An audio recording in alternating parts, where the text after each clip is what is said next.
Okay, hi everyone. This is going to be the first lecture for Chapter 23. We're dealing with state and local taxes. So, the purpose of this chapter, right, what we're going to be talking about is SALT, which is an acronym for state and local taxes. If you're in practice, you may have like a SALT group, so they work on a lot of the state returns and the local returns. And basically, in the same way that we have the federal tax to help fund the federal government, we have state taxes and local taxes to help fund those respective governments. So, in short, right, all 50 states here in the US, they're going to have some combination of a sales tax, a use tax, an income tax, a franchise tax, and a property tax. There's a variety of taxes at the state level. This chapter specifically, what we're going to be looking at is sales tax, use tax, and income tax, all at the state level. So we're going to focus on three different types of state taxes. And really, this chapter is going to be like a high level overview, almost like a survey of it, because obviously we're not going to be able to look at all 50 states specifically. So we're going to look at trends and patterns that we see in light of these three specific taxes: the state sales tax, the state use tax, and the state income tax. Now, in the same way that we have the federal government and checks and balances for how tax laws are created, we do have a similar setup here at the state level. So usually there's a legislature, an administrative branch, and a judicial branch. And as I've indicated, right, it's not practical to look at all of the states and their specific taxes. So we're going to just look at these taxes at a high level. One of the most important things for assessing a tax, like the ability constitutionally, right, to do this, is you have to have nexus with a state. What does this mean, right? Let's just say we all live in New York. Let's just say you make, $60,000 as an accountant, and obviously, right, it would be fair and reasonable that you would pay New York's state income tax on those earnings. And if we were to compare that, let's just say you got a letter in the mail from California that said, hey, you're working in New York, you made $60,000. We, California, want to tax you as well on that $60,000. Well, what you would likely say is, I have no connection with California, right? That's like a state all the way on the other side of the country. Why are they sending me this? This isn't fair. This isn't reasonable. And you have a good point, right? All of this comes down to an idea and a term called nexus, which basically means a connection. And in short, right, in order for a state to assess constitutionally a tax on you, you have to in some way have nexus with that state, a connection. Basically, something that would make it fair and reasonable that the state has the ability to impose this tax on you. So you're working in New York State, it's reasonable that New York State would tax you, right? And one way you can have nexus if you're a business is where you're domiciled, right? It's basically where you're headquartered, where you direct operations. It can be, but not necessarily where you're incorporated. And if you do and are domiciled in a specific state, you have to collect and pay sales tax from customers. So somebody comes in and buys something at your store, you have to collect sales tax on that and then pay that to the state, as well as you have to pay state income tax. And basically, if you're not domiciled in a particular state, so let's just say we're a business, we're domiciled in New York. Obviously, if we have customers come in New York, we have to collect a sales tax, pay it to the state, pay income tax. We would not have to pay taxes to Pennsylvania, for example, just like that California example, unless we created a nexus with Pennsylvania where it would be reasonable to do so. So this is just showing you some sales activity in different states that a business is conducting. And the starting point is going to be here, right? if we're starting with sales tax, right? If you as a business have sales tax nexus, so when we say nexus, it always implies a specific tax. Do you have income tax nexus? Do you have sales tax nexus? Well, if you do have nexus with a particular state, then the business has to collect and pay sales tax on a periodic basis. If there is no nexus, then you don't have to collect that sales tax. And the customer in that state may have to pay a use tax on the sale. So as I have here, right, for example, business is domiciled in state A, does not have sales tax with state X. Business sells online to customer in state X and does not impose sales tax. Customer then is required to accrue and remit the state X use tax.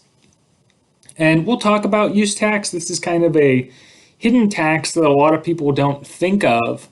But one of the things they're trying to do with the use tax is essentially say if you buy property out of state and then you bring it into state and use it, and the people from whom you bought it did not collect sales tax for our particular state, the one you're bringing it into, then you as the consumer may have to pay a use tax on it in our state. So it's kind of like a foreign concept.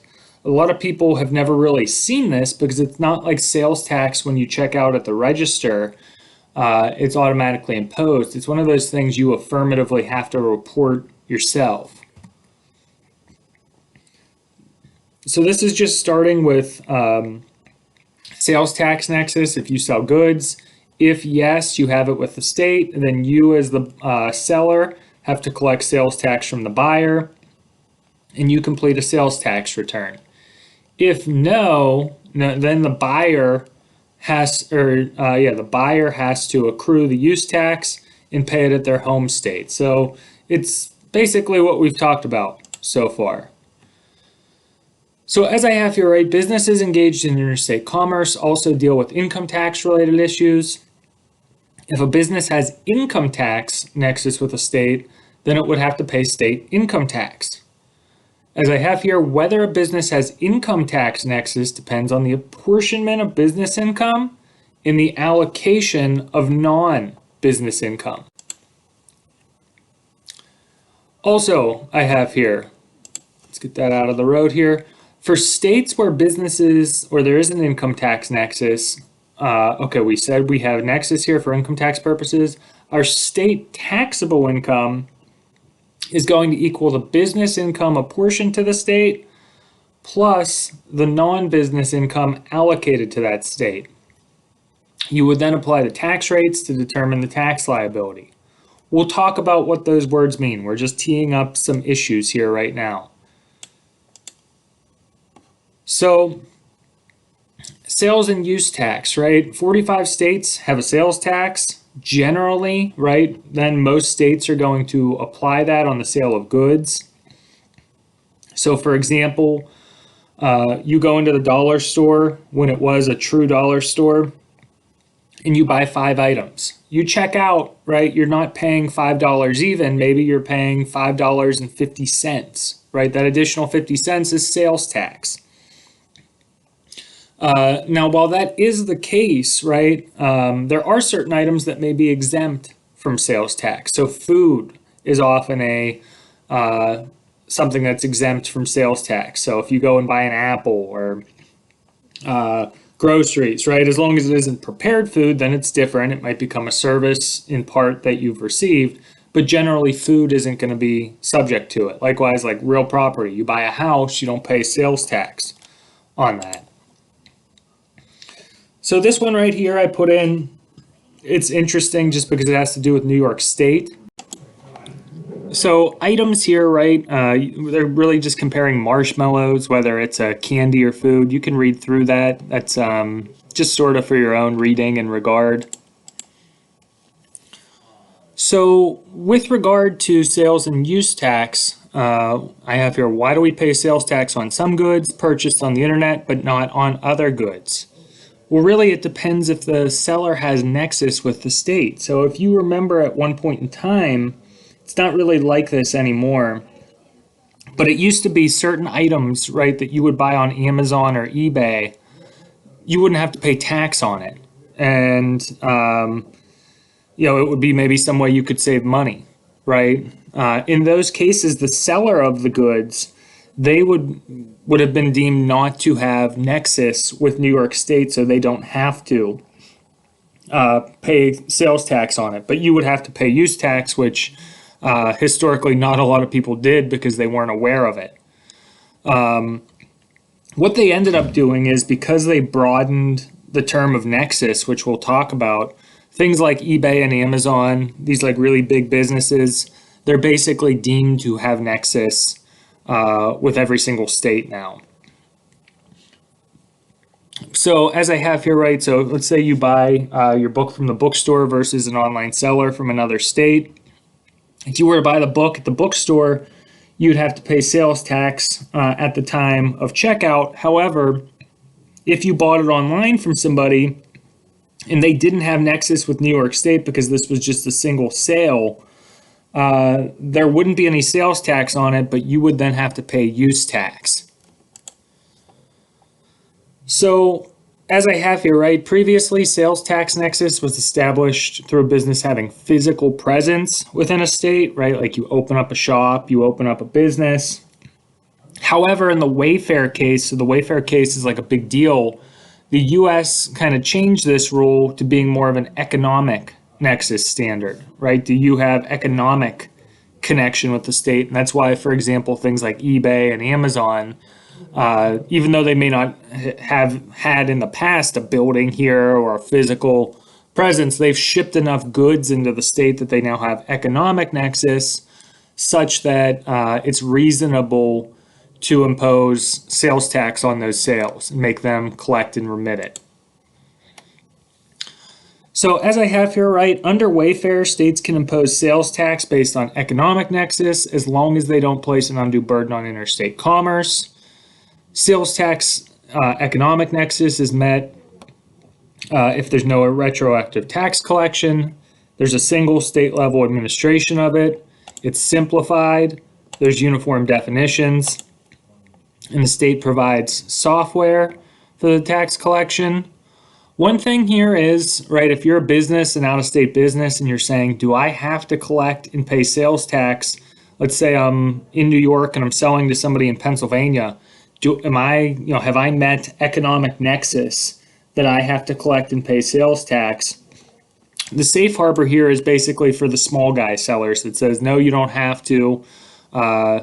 If a state basically can't impose sales tax on remote sellers if they have less than 100K in sales or 200 sales in that state in the year. So basically the idea here with economic nexus, it hasn't been like codified per se that it's replaced physical presence. So there's kind of a standing a duality of rules, like we have economic in addition to physical nexus. It's not like one has necessarily taken over the other. We're still seeing how that works out. For the last slide here, then we'll go into a couple problems because this is a third of the way through the slides. As I have here, right, normally sellers with sales tax nexus collect the sales tax liability at the time of the sale of the goods. If the seller doesn't have sales tax nexus, the buyer is responsible for paying a use tax, basically at the same tax rate at the sales tax where the property is used. So if you buy a book, let's just say the sales tax in New York is 7%. If you buy a book from California that they ship it to you, your textbook, you don't pay sales tax on it. You would have to pay 7% use tax to New York State because you're using it in the state. So I have here, if a buyer is charged a sales tax on an out-of-state purchase that is lesser than the sales tax in their home state, the buyer can have use tax in their home state for the incremental amount. Okay, so the first example we talked about, we said there's no sales tax. So in that way, you have to pay the New York rate on a use tax of 7%. This example here, 23.2, this is saying, let's say you go to Pennsylvania and there's a 5% sales tax on the item. You pay it in Pennsylvania, you drive there and you buy this thing, you pay 5% sales tax. The mere fact that you paid any sales tax doesn't get you off the hook for the use tax. In that case, you would still have the incremental amount, the 2%, that you'd have to pay as a use tax to New York. So in other words, New York has a 7% sales tax rate, PA has a 5% sales tax rate. You go to PA and you buy that good, you pay 5% sales tax. For the incremental amount, namely 2%, you would have a use tax to New York State. So, as I have here, right, sales tax presents a compliance burden. Large companies often have to file sales tax returns in all 45 states that impose the sales tax. There's more than 7,500 tax jurisdictions that impose it.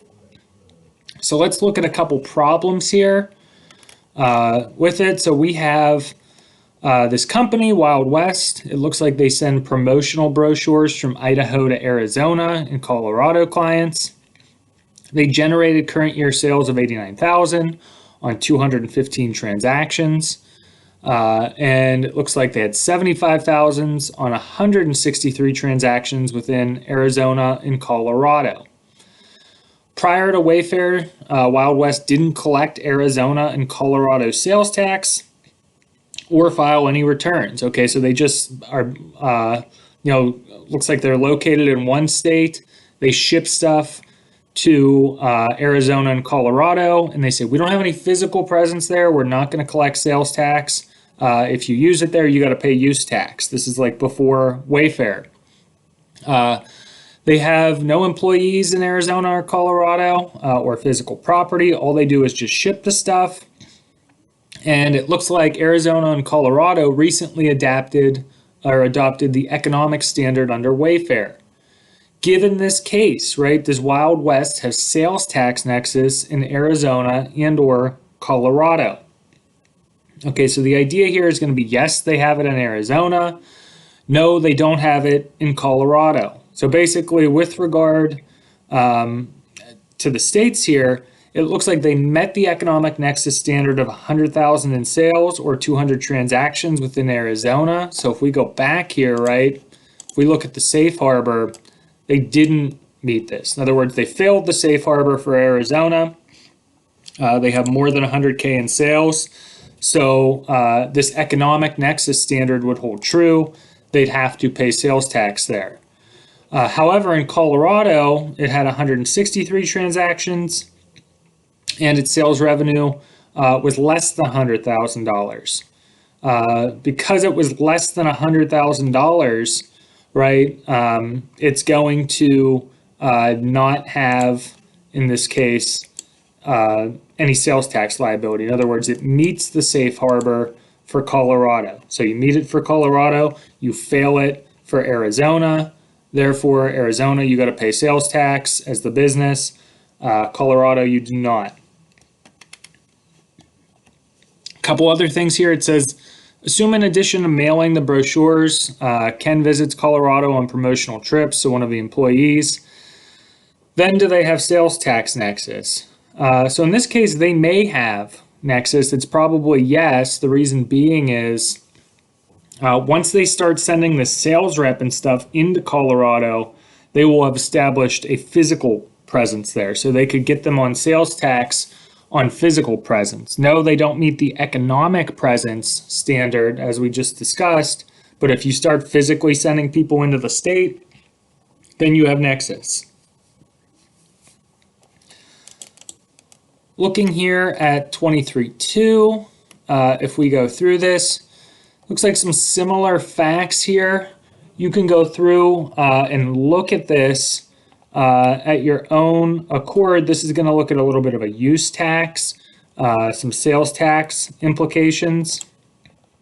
And then 23.3 here is just showing how they would figure out how much sales tax is due in each state. So again, as an overview, what we're talking about SALT, state and local taxation. Specifically, we're looking at sales tax. We're going to look at use tax. We're going to look at income tax. as general principles. And we said one of the overarching big ideas here is this concept of nexus, which means connection. For a state to impose a tax on you, you have to have nexus with that state. It used to be where you had a physical presence in the state, but this has now changed or been amended to also include an economic presence in the state. So that could get you to pay sales tax in that state as the business seller. So you have to keep straight in your head, like, am I the business or am I the purchaser of the goods, like the user? If I'm the business, I either am responsible or not for collecting and paying sales tax. If I'm not responsible, then the user of the goods, the people who buy it, they're going to be on the hook for use tax in the state.